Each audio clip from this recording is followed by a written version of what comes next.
Hello student, today we will start new unit that is tracking radar, and in this unit we will concentrate on parameter estimation and tracking. So what are the parameters for tracking this target and how to track the target continuously. So now we will start the track. This is the normal radar function. Normal radar function क्या है? एक तो हमें क्या क्या चाहिए, range, velocity और direction, that is azimuth and elevation. तो रेंज कैलकुलेट करने के लिए या डिस्टेंस कैलकुलेट करने के लिए हम लोग पल्स डिले का यूज करते हैं। कोई एक पार्टिकुलर सिग्नल ट्रांसमिट करके और उसको रिसीव कर लेते हैं, और जो भी डिले मिलता है इन दोनों के बीच में, ट्रांसमिशन और रिसेप्शन के बीच में, वहाँ से हम लोग रेंज कैलकुलेट कर लेते हैं। वेलोसिटी कैलकुलेट करने के लिए हम लोगों ने एमटीआई रडार और एमटीडी रडार पढ़ा है, तो वहाँ हम लोग डॉपलर फ्रीक्वेंसी शिफ्ट यूज करके वेलोसिटी कैलकुलेट कर सकते हैं। उसके अलावा जो तीसरा पोर्शन है जो कि बीम एंटीना पॉइंटिंग के थ्रू कैलकुलेट किया जाता है, वो है एजीमुथ एंड एलिवेशन, है ना। डायरेक्शन, किस डायरेक्शन के थ्रू आपका टारगेट आ रहा है या टारगेट रिसेप्ट हो रहा है, ये भी हम लोग कैलकुलेट करेंगे। उसके साथ साथ कुछ और एनालिसिस, जैसे target site, radar cross section RCS, है ना, टारगेट शेप, उसके कंपोनेंट्स, है ना, और उसके अलावा जो मूविंग पार्ट्स है ना, मटेरियल, किस तरीके का मटेरियल यूज हो रहा है उस पार्टिकुलर टारगेट में, ये सारे पैरामीटर भी हम लोग कैलकुलेट कर सकते हैं। तो ये कैलकुलेट किस तरीके से करेंगे, इसके लिए सबसे पहले तो हम लोग रेंज की बात करते हैं। तो रेंज तो आसानी से कैलकुलेट हो जाता है। सपोज करिए ये आपका रडार पोर्शन है, एंटीना पोर्शन है, यहाँ टारगेट है। तो अब ये इस टारगेट का एक तो हमें रेंज चाहिए, तो रेंज के लिए हम लोग क्या करते हैं, एक सिग्नल ट्रांसमिट करते हैं, और इसका, इस पार्टिकुलर टारगेट का जो भी इको मिलता है, उन दोनों के बीच में हम लोग को डिस्टेंस मेजर करनी होती है। तो डिस्टेंस मेजर करके हम लोग उसकी रेंज कैलकुलेट कर लेंगे। जो भी आपको डिले मिलेगा वहां से हम लोग रेंज कैलकुलेट कर लेते हैं। तो रेंज के बाद जो दूसरा पोर्शन है वो एजीमुथल एंगल है। एजीमुथल एंगल क्या है कि नॉर्थ पोल से साउथ की पोल की तरफ आपका एंटीना मूव करता है। एंटीना आपका दो तरीके से मूव करता है, एक तो एजीमुथल एंगल और दूसरा एलिवेशन एंगल। तो एजीमुथल एंगल अगर आप देखें तो ये सिंपल ये डायरेक्शन में देखेंगे, नॉर्थ साउथ से जो भी आपका टारगेट है, वो जितना भी पोर्शन एंगल बनाता है वो आपका एजीमुथल एंगल कहलाता है। और उसके साथ साथ एक तरह से ये कह सकते हैं कि हॉरिजॉन्टल मूवमेंट होगा, तो वो नॉर्थ पोल से ईस्ट की तरफ जब जाएंगे तो जो भी आपका एंगल बनेगा दैट इज एजीमुथल एंगल। और वर्टिकल एंगल जो बनता है वो आपका एलिवेशन एंगल बनेगा, है ना। तो इसलिए हमारा एंटीना दो डायरेक्शन में घूमता है, एक तो हॉरिजॉन्टल डायरेक्शन में और दूसरा वर्टिकल डायरेक्शन में। तो दोनों डायरेक्शन में घूम के हम उसका एंगल कैलकुलेट करेंगे या डायरेक्शन कैलकुलेट कर पाते हैं। तो हमें इसकी एक तो इस नॉर्थ साइड से इसका एजीमुथल भी चाहिए, उसके साथ साथ एलिवेशन भी चाहिए, तो हम इसका प्रॉपर डायरेक्शन बता सकते हैं।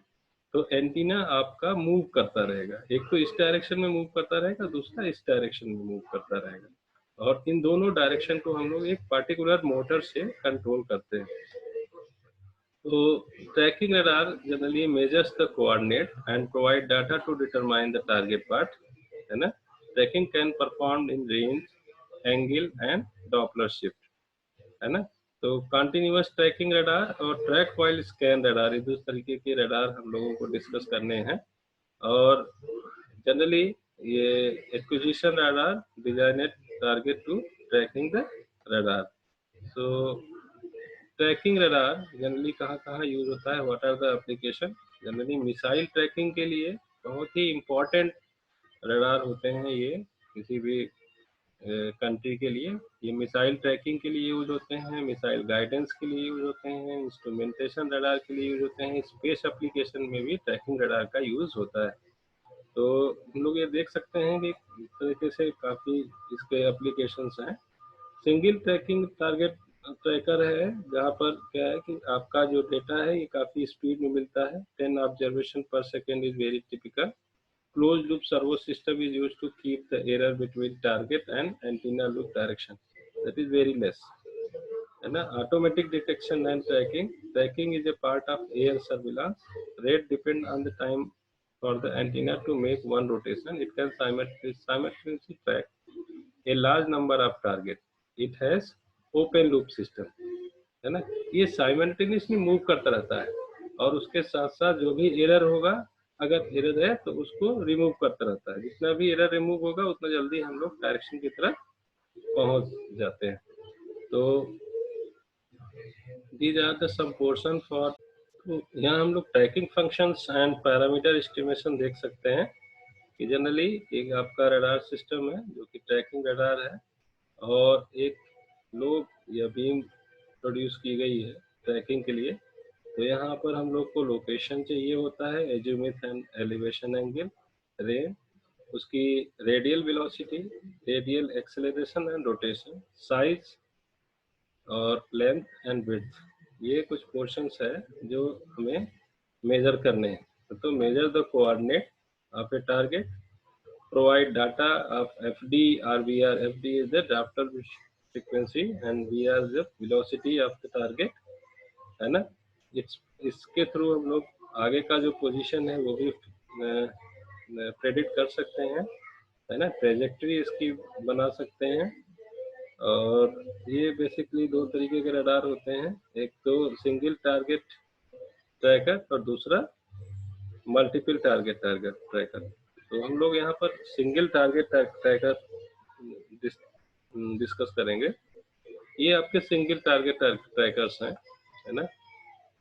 सिंगल टारगेट ट्रैकर मीन्स अगर एक टारगेट आ रहा है तो उसको कैसे ट्रैक करना है। बहुत सारे टारगेट एक साथ आ रहे हैं तो उनको किस तरीके से ट्रैक करना है, क्योंकि बहुत सारे टारगेट आ रहे हैं तो बीम आपको उसी तरीके से मैनेज करना पड़ेगा। तो ये सी बैंड मोनोपल्स ट्रैकिंग रडार है। इसके कुछ यहाँ पर देखिए पैरामीटर्स दिए हैं जो सिंगल ट्रैकिंग रडार के लिए रिक्वायरमेंट होती है। तो अब बात करते हैं कि आपकी जो बुक्स है या नोट्स है उसमें क्या क्या पोर्शन दिया है। तो यहाँ ये स्कोलनिक की बुक है, इसमें कुछ तो पोर्शन दिया हुआ है कि इसकी डेफिनेशन क्या है। A tracking radar system measures the coordinates of target and provide data which may be used to determine the target path and to predict the future position.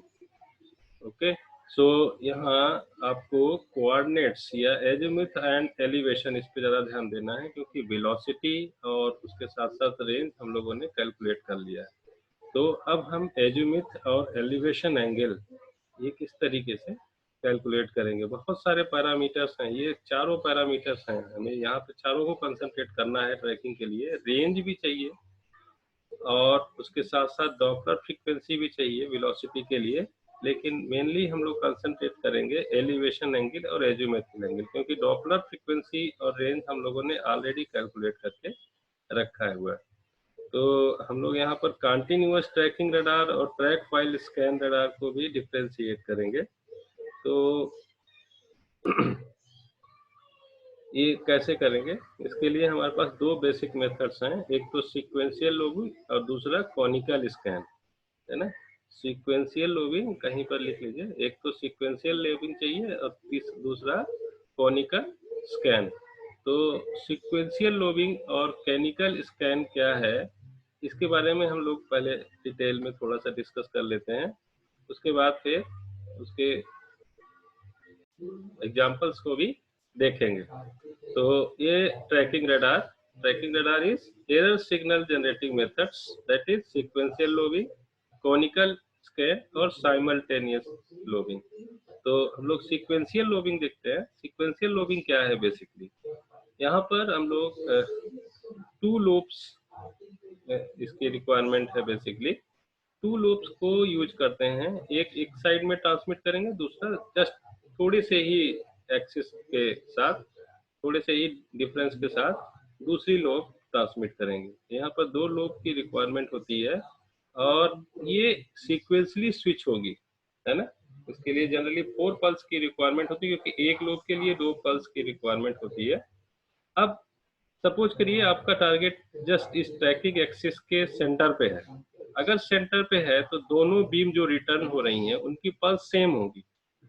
और अगर सपोज करें कि ये आपका टारगेट इस डायरेक्शन में, एक्स डायरेक्शन में move कर गया, ये देखिए यहाँ पर अगर ये एक्स डायरेक्शन में मूव कर गया तो यहाँ पर जो जाहिर सी बात है यहाँ इंटरसेप्ट मैग्नीट्यूड ज्यादा होगा और यहाँ मैग्नीट्यूड कम हो जाएगा, उसके कंपैरिजन में काफी कम हो जाएगा। तो यहाँ पर एक पल्स काफी बढ़ी हुई मिलेगी और दूसरी पल्स काफी छोटी मिलेगी। अब क्या करेंगे, इन दोनों पल्सेस को हम लोग एरर रिमूवर के थ्रू कनेक्ट कर लेते हैं। तो जब एरर रिमूवर के थ्रू कनेक्ट करेंगे तो क्या होगा कि जो भी इन दोनों के बीच में डिफरेंस है उसका एक एरर जनरेट होगा और वो मोटर से कनेक्ट होगा और मोटर उसके अकॉर्डिंग एंटीना के ये दोनों लोब को सेंटर पे ले आएगी। अगर सेंटर पे ले आएगी तो क्या होगा कि ये थोड़ा सा इस लोब को एक डायरेक्शन में लेफ्ट साइड में मूव करा देंगे और इसको भी लेफ्ट साइड में मूव कराएंगे। तो क्या होगा कि जो ट्रैकिंग एक्सिस है इसका सेंटर पे, ये टारगेट आपका सेंटर पे आएगा। जब टारगेट सेंटर पे आएगा तो ये दोनों पल्सेज आपकी सेम हो जाएंगी, सेम मैग्नीट्यूड का होगा, तो एरर जीरो हो जाएगा। तो जब तक एरर जीरो नहीं होगा तब तक ये बीम आपकी चेंज होती रहेगी, इनके जो लोब्स हैं ये चेंज होते रहेंगे और आपको जब सेंटर मिलने के बाद ये आपका डायरेक्शन मिल गया, कंप्लीटली मिल गया। तो इस तरीके से हम लोग the voltage in the two switch position should be equal, ये दोनों इक्वल होने चाहिए। जब तक इक्वल नहीं होंगे तब तक मोटर आपकी एंटीना के एंगल को सेट करती रहेगी, मतलब इसका एजुमेथिल और एलिवेशन दोनों एंगल को सेट होता रहेगा मोटर के थ्रू। तो ये कहलाता है आपका सीक्वेंशियल लोबिंग। देखिए यहाँ पर ये एक टाइम पर लोब x मूव हो रहा है, दूसरे टाइम पर लोब y मूव हो रहा है। तो अगर आपका एंटीना या टारगेट इन दोनों के सेंटर पे होगा तो दोनों पल्स आपको सेम मिलेगी। लेकिन अगर सपोज करें कि आपका ये टारगेट x डायरेक्शन में मूव कर गया तो यहाँ पल्स बढ़ जाएगी, यहाँ पल्स घट जाएगी। तो ये आपकी दोनों लोब्स उसी के अकॉर्डिंग लेफ्ट साइड में शिफ्ट होंगी, ऊपर की डायरेक्शन में ये दोनों थोड़ा सा शिफ्ट होगी। जब तक कब तक शिफ्ट नहीं होंगी, तब तक जब तक कि ये सेंटर पे ना आ जाए, आपका टारगेट सेंटर पे ना आ जाए। तो सेंटर पे आने के बाद क्या होगा कि आपका डायरेक्शन यहाँ फिक्स हो जाएगा। तो यहाँ पर देखिए two loops are required to track in each axis as each loop must be sequentially switched. A total of 4 pulses are required for tracking in both axis. क्योंकि दो लूप, एक लूप के लिए आपको 2 पल्सेस की रिक्वायरमेंट होती है। तो इस तरीके से हम लोगों के पास एक कंक्लूजन ये मिला कि a single beam is switched between two angular position to obtain an angle measurement. The error signal is obtained from a target not on the switching axis. The direction in which to move the beam to bring the target on the bore side is found by observing which beam position has the larger signal. So when the echo signal in the two beam position are equal, the target in n axis and its direction is that of switching axis. And if orthogonal angle information is needed, two more switching positions are needed. Okay, तो ये कुछ इसके portion है, ये आपको इस colony के book में भी दिया है। यहाँ पर देखिए ये सीक्वेंशियल लोबिंग के लिए बुक में भी दिया है आपको। देखिए ये आपका सीक्वेंशियल लोबिंग दो अलग अलग पोजीशन है। टारगेट आपका यहाँ पर है, अगर टारगेट आपका मेन सेंटर से थोड़ा भी लेफ्ट या राइट मूव करता है, ये देखिए अगर आपका टारगेट लेफ्ट या राइट मूव करता है, नोट्स खोलते हैं तो थोड़ा सा अच्छी तरीके से समझ में आएगा। यहाँ पर देखिए ये सीक्वेंशियल लोबिंग है। सीक्वेंशियल लोबिंग में ये देखें आपका एक पोजीशन ये है, ये दो अलग अलग सीक्वेंशियल लोब है। टारगेट आपका इस सेंटर पे है, सेंटर पे है तो फिर दोनों ही पल्सेज आपको सेम मिलेंगी, इक्वल मिलेंगी। ये देखिए ये दोनों पल्सेज आपको इक्वल। अगर सपोज करें कि आपका टारगेट इस पोजीशन में या इस पोजीशन में डिफर कर रहा है ना, पोजीशन 1 या पोजीशन 2 की साइड में जा रहा है, तो यहाँ पर ये पल्स बढ़ जाएगी, ये पल्स सब घट जाएगी और उसके अकॉर्डिंग आपको डिफरेंस मिलेगा और ये डिफरेंस उस मोटर को ऑन करेगी जिसके थ्रू आपका एंटीना उस डायरेक्शन की तरफ मूव करेगा, हॉरिजॉन्टल डायरेक्शन में या फिर वर्टिकल डायरेक्शन में, ये डिपेंड करता है कि आपको पल्स किस तरीके की मिल रही है। तो यहाँ नोट्स में इसकी थ्योरी भी दे है, उसको आप पढ़ सकते हैं। Obtaining the direction of magnitude of angular error in one coordinate is by alternately switching the antenna beam between two positions. This is called lobe switching. तो ये आप यहाँ से इसको पढ़ भी सकते हैं आसानी से। तो नेक्स्ट है आपका कोनिकल स्कैनिंग। तो कोनिकल स्कैनिंग हम लोग देखते हैं। कोनिकल स्कैनिंग में क्या है, ये सीक्वेंशियल लोबिंग का ही एक्सटेंडेड वर्जन है। कोनिकल स्कैनिंग में हम लोग क्या करते हैं कि एक ही एंटीना बीम यूज करते हैं, दो लोब यूज नहीं किए जाते, एक ही एंटीना बीम यूज किए जाते हैं। और इसको जैसे टार्च है, टार्च को इस तरीके से मूव कराते हैं। अगर आपको किसी टारगेट को चाहिए होता है तो आप इस तरीके से मूव कराते हैं, तो क्या होगा कि जो भी पार्टिकुलर टारगेट है वहां पर आपको ज्यादा मैग्नीट्यूड मिलेगा। और जो अगर आपका उस वहां पर अगर सपोज करें कि टारगेट पर नहीं है आपकी लोब, तो क्या होगा कि बहुत कम मैग्नीट्यूड मिलेगा। तो इस तरीके से हम लोग सर्च करते हैं, ये सर्चिंग बराबर चलती रहती है। हमारे पास ये इंफॉर्मेशन होती है कि इस पार्टिकुलर डायरेक्शन से आपका टारगेट आ रहा है, तो वहीं पर ये सर्चिंग स्टार्ट होगी। तो एजुमेथिल एरर और एलिवेशन एरर हम लोग रिमूव कर सकते हैं। यहाँ पर this is the basic block diagram. इस ब्लॉक डायग्राम से आपको सिक्वेंशियल लोबिंग भी समझ में आ जाएगी और कोनिकल स्कैनिंग भी समझ में आ जाएगी। यहाँ देखें, ये this is the block diagram. यहाँ पर ये आपका पोर्शन है, सपोज करिए आपका एंटीना इस टारगेट इस डायरेक्शन में है। अब टारगेट इस डायरेक्शन में है तो आपका एंटीना इस तरीके से भी मूव कर रहा है। और यहाँ दो पोर्शन है, एक तो ट्रांसमीटर और दूसरा रिसीवर। रिसीवर में ऑटोमेटिक गेन कंट्रोल एम्पलीफायर लगा हुआ है। अगर आपको मैग्नीट्यूड ज़्यादा मिल रहा है तो ये रिड्यूस कर लेगा, अगर मैग्नीट्यूड कम मिल रहा है तो ये इम्प्रूव कर लेगा। तो यहाँ ट्रांसमीटर और रिसीवर दोनों डुप्लेक्सर से कनेक्ट हैं। आपको पता ही है पहले से, डुप्लेक्सर क्या करता है, एक समय में केवल ट्रांसमीटर या रिसीवर को एंटीना के थ्रू कनेक्ट करता है।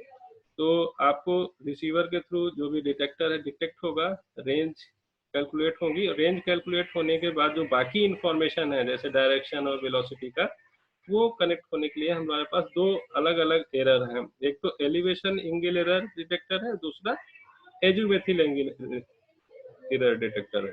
तो एलिवेशन एंगल एरर डिटेक्टर के थ्रू आपका तो यहाँ हम लोग देख सकते हैं कि ये एलिवेशन एंगल एरर डिटेक्टर और एजुमेथिल एंगल एरर डिटेक्टर ये डायरेक्टली एम्पलीफायर से कनेक्ट है। और ये आपके दोनों मोटर, एलिवेशन के लिए और एजुमेथिल, ये दोनों सर्वो मोटर लगे हैं जो कि इस एंटीना के एलिवेशन एंगल और एजुमेथिल एंगल को एडजस्ट करते हैं, है ना। ये स्कैनिंग मोटर लगे। तो अगर आपको एलिवेशन एंगल या एजुमेथिल एंगल में कहीं भी डिफरेंस मिलेगा तो ये डिटेक्ट करेंगे। देखिए ये मोटर को किससे कनेक्ट किया हुआ, फीडबैक पे है एलिवेशन एंगल एरर डिटेक्टर। तो ये जब तक सेंटर पे रहेगा यहाँ पर आपको जीरो आउटपुट मिलेगा और ये मोटर आपका उसके अकॉर्डिंग शिफ्ट नहीं होगी। लेकिन जैसे ही आपको एरर मिलता है, जैसे ही आपको एरर मिलता है, ये मोटर को ऑन करेगी और ये इसका जो भी एंगल है वो उसके अकॉर्डिंग शिफ्ट होगा। तो ये बेसिक ब्लॉक डायग्राम है। This is the basic block diagram of conical scan tracking radar. और नोट्स में भी आपको ये पोर्शन दिया है, आप यहाँ से भी इसको पढ़ सकते हैं। ये देखिए, principle of conical scan radar, ये पूरी थ्योरी इसमें दी है। यहाँ जैसे ही इस एंगल को मिलेगा, जो भी डिफरेंस है वो मिलेगा, आपका मोटर ऑन हो जाएगी और वो मोटर इसको मेन सेंटर पे ले आएगी। तो हम लोग यहाँ से भी देख सकते हैं इस कोनिकल स्कैनिंग को। यहाँ पर क्या है कि आपका टारगेट ये है, ये आपका रडार है, ये एक पार्टिकुलर बीम जनरेट कर रहा है और ये बीम आपकी देखिए ये 3 डायमेंशनल व्यू है, एक इस तरीके से 3-4 डायरेक्शन में इस तरीके से मूव कर रहा है। अब ये मूव कर रहा है, सपोज करिए टारगेट आपका इस पोर्शन में है तो ए रन मिल जाएगा, है ना। जैसे ही एंगल रिड्यूस होगी तो उसके अकॉर्डिंग आपको एरर मिलेगा। यहाँ देखिए, देखिए ये आपकी बीम है, ये टारगेट है इस जगह पे, तो एक बीम यहाँ पर प्रोड्यूस हुई, फिर एक बीम यहाँ प्रोड्यूस हुई, एक बीम यहाँ प्रोड्यूस हुई, और इस तरीके से ये स्कैन करता रहेगा। और जैसे ही एंगल कुछ मिलेगा, अगर सेंटर पे है तो 0, अदरवाइज ये मूवमेंट चलता रहेगा। आपको बैंडविड्थ उसी के अकॉर्डिंग, सॉरी